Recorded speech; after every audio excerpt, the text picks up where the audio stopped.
As I reflect on my life, its meaning is very much associated with the life of this river.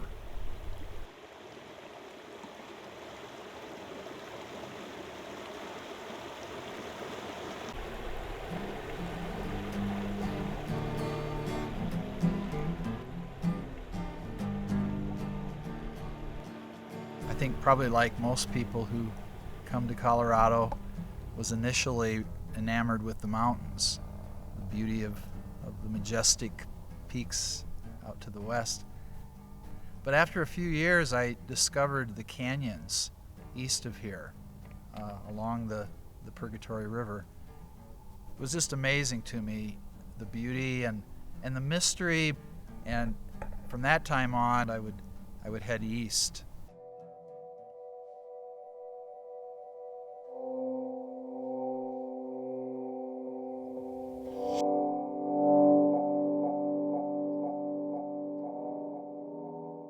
Basically, my life felt like everything had come unraveled. I had just gone through a divorce, and that was a really devastating thing to me, just because it was something that I just never imagined I would experience.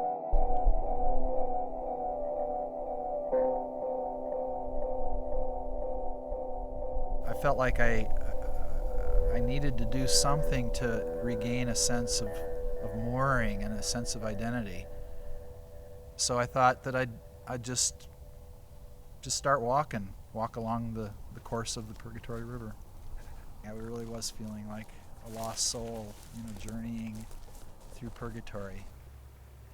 Walking upstream was an important part of it. And for me, at that time, walking alone was an important part of it. I wanted to be vulnerable. There's something about feeling in danger that makes you more alert and makes you more aware and sensitive. And I wanted to hear something. So I hiked upstream, and all the way along, the river did teach me. Just the way the river flows, the way the river adapts to the terrain and finds a way through obstacles. One of the biggest lessons that I learned from walking along the river was that you can't know the river by just being in one spot. In this particular spot, the river is shallow and it's fairly slow right now.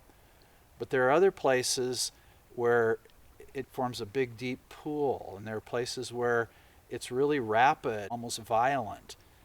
And I started thinking, okay, that's like a life. That's like my life. Just because I was going through a churned up, violent feeling, that didn't define me. It helped me to see that, yeah, this is what's happening right now, but this is not who I am.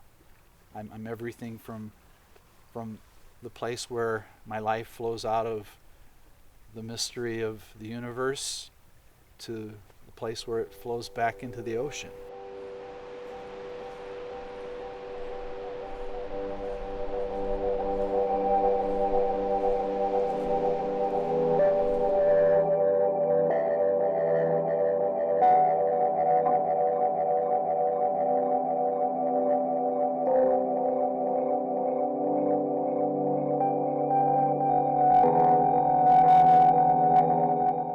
For the last 6 years, I've been very involved with the effort to prevent the Army from expanding the Pinyon Canyon Maneuver Site out east of Trinidad.